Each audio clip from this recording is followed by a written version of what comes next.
Hey everyone, welcome to the bonus show. Producer Pat here, and it's just me today. David is on baby duty right now. It's just very hectic over there with him, so we thought it'd be better for me to do the bonus show solo today. And what else? I have a sore throat, as you can maybe hear in my voice, and I have conjunctivitis, which is why I'm once again wearing these sunglasses today. But we're going to pull through, I promise you. So let's dive in by talking about something that we haven't actually discussed over the past few weeks, unless maybe David talked about it while I was in Hawaii. These inflation relief checks. They're starting to be sent out in a dozen states around the country, and they're not without controversy, right? Because some would argue that the stimulus payments that we had during the pandemic, that's what in part has put us in this position of hyperinflation right now. So does it really make sense to continue to issue checks to people knowing it could make the problem worse? And then the other side will argue that inflation relief checks are great, but they're not always being put in the hands of the people who actually need them, because in some of these cases, non-filers aren't getting any payments.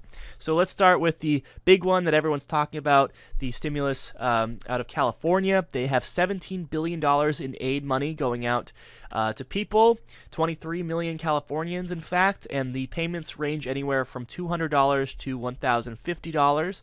About 58% of the overall population in California is going to be getting a check, and they're also suspending the sales tax on diesel fuel.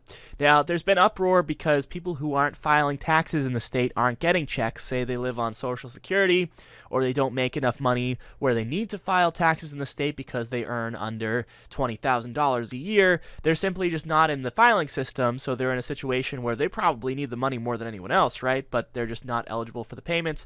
Maybe this will get fixed over the next few weeks. Maybe those people will get those prepaid cards that we saw during the pandemic, that we saw at the federal level anyway, but it seems like maybe this was a miscalculation or an oversight issue where these people need the money more than anyone else, and you'd like to see them get paid. Colorado is sending out $400 payments, but it's because the state went over its spending limit.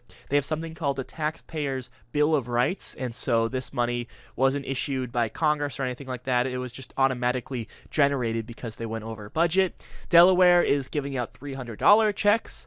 In Georgia, they have a tax rebate system going out for anywhere up to $500. In Idaho, the gem state, the tax rebate is $75 for every taxpayer and their dependents, or 12% of their 2020 taxes. So I'd imagine that in most cases, it's because it's whatever number's bigger. Most people are going to get the 12%, which is actually pretty substantial. Indiana has a 125% inflation relief tax rebate with another $225 in the works that they're trying to, at the moment, pass through the legislature. Kentucky is still working on their plan, but it's looking like $250 in tax rebates. Notice how in these blue states, they're more willing to call them inflation relief checks, but in the red states, no, they're tax rebates. It's the same thing, really, right? But it's just how you want to put political spin on it. Maine residents are getting a good deal up in the Northeast. It's $850 for almost 1 million taxpayers up there, so almost as generous as what's going on in California. And in New Mexico, they have a bunch of different things going on. They have a child tax credit and rebates, so depending on your situation and how big your family is, it could be anywhere from $250 to $1,500 for the family. And lastly, the 12th state doing this is Virginia. They have a plan for $250 per taxpayer, and they want to suspend also the grocery tax of 2.5%, which will also help a little bit.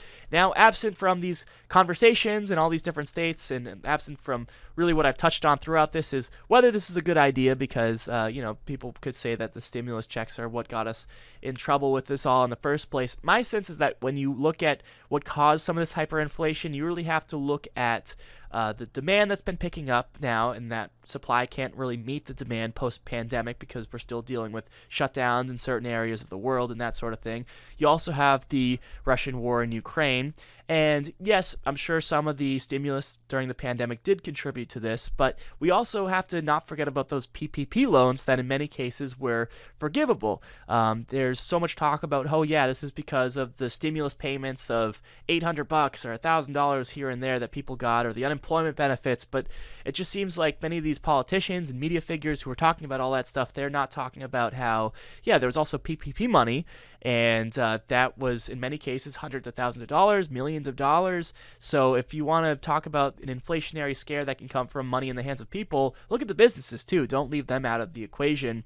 And we know that it's not any fault of the people who are having trouble making ends meet right now, putting food on the table, putting gas in the tank. And so if you're able to just give them a few $100, like maybe that'll help to some degree, and maybe you should focus on that part of the equation, making sure people are able to live an extra day before trying to tackle the broader system of inflation that is just hard to deal with, right? And we're working on it. We're raising interest rates. I think another rate hike is coming this week. But in the meantime, let's try to help the people who need it the most. And this makes sense, the different plans that they have in all of these different states. 12 states so far at the moment. We'll see if more states follow suit. My sense is that we're maybe going to see more done in some of these blue states, but the red states can also just call it a tax rebate, and they'll probably be able to get some stuff passed too. So that's the latest on these inflation relief checks. We'll see if there's more to come. In Idaho, they have a trigger law banning abortion that is set to take effect soon. They passed it back in 2020, and the law said that if Roe v. Wade is overturned, abortion would be banned in Idaho after 30 days, and we're now getting close to that because Roe v. Wade was overturned at the end of June, and it's almost, kind of the end of July, so it's coming soon, and they did carve out exceptions in that trigger law, though, for rape and for when the life of the mother is put in danger. Well, as we wait for that to soon take effect over the next few days or so, the Idaho GOP convention that occurred over the weekend had a vote on whether there should be an amendment to get rid of that exception for the mother's life being in lethal danger, as they put it. The vote was 412 to 164 to reject an amendment that would provide this exception. So this doesn't immediately do anything tangible, right, because this was just at the GOP convention in Idaho, but it does mean that the official position of the state Republican Party there is that we don't want to have an exception for when the mother's life is put at risk, and knowing that Idaho is very much Republican controlled, they could, if they want to, go to the legislature and likely get something to this effect passed. And it's crazy just looking at that margin, right? The vote was 412 to 164. Like, that's a landslide. It's not even like this is really up for debate, it seems, over there. The platform also says, quote, "We affirm that abortion is murder from the moment of fertilization. All children should be protected regardless of the circumstances of conception, including persons conceived in rape and incest." So we talked extensively last Friday on the bonus show about how Republicans have really been backsliding on this issue. Most used to support these exceptions for rape and incest, and now many Republicans are doing away with those exceptions. They don't care. Most used to say that, if we enter a post-Roe era and a woman has an abortion, we're not going to try to punish the woman. We're going to try to only punish the doctor. Now they're getting rid of that talking point as well. They're saying, no, we got to punish the doctor and we got to punish the mother. But this is really the last domino to drop, right? Even when the mom's life is in danger, they say, yeah, roll the dice. We'll see what happens. Maybe she dies, maybe she doesn't die. It's absolutely insane. The most generous interpretation I can come up with as to why they would have a position like this is that, this is very generous, obviously, to even give them this much, but they could say that, doctors and women, they could come together and concoct this excuse that doesn't actually exist, right? Like, the woman's life isn't actually in danger, but they could pretend that it is. Or maybe you'd have a situation where there's a 90% chance that the woman's going to survive, but a 10% chance that she'll die. So in those cases, we want them to just have the baby and see what happens.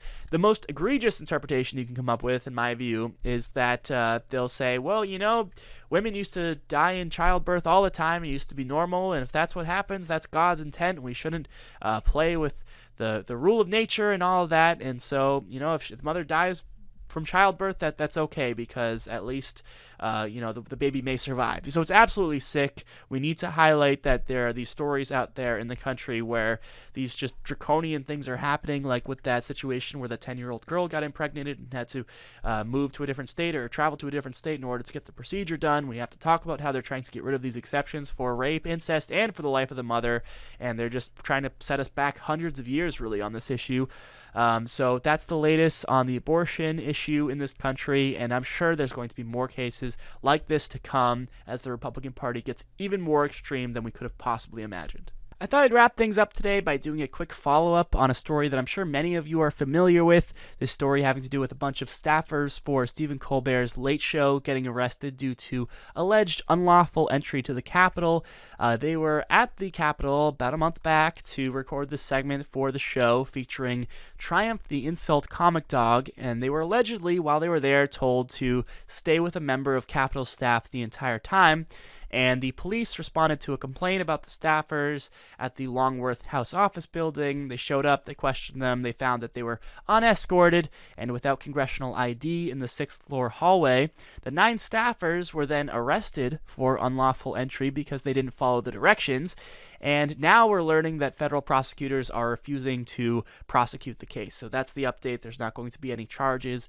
And this seems like the right move, right? They should not have probably gotten arrested in the first place. It's the type of thing where if the police respond to this sort of matter, you show up, you see, oh, they're not being escorted by anyone. They don't have an ID. Okay, well, it's time to go. Follow me. And you leave the building. That's how this should have all resulted. And at least we're not getting charges. So that's a good thing in all of this. I suppose that Capitol Police are on high alert right now, given what happened at the Capitol a year and a half ago with January 6th, but you got to use some human judgment, right? These people were not there to do any harm, and it's not even like they were protesting or it's seemingly making any big fuss, so you should have just done the right thing and kicked them out, not done anything crazy like handcuff them and try to charge them with misdemeanors.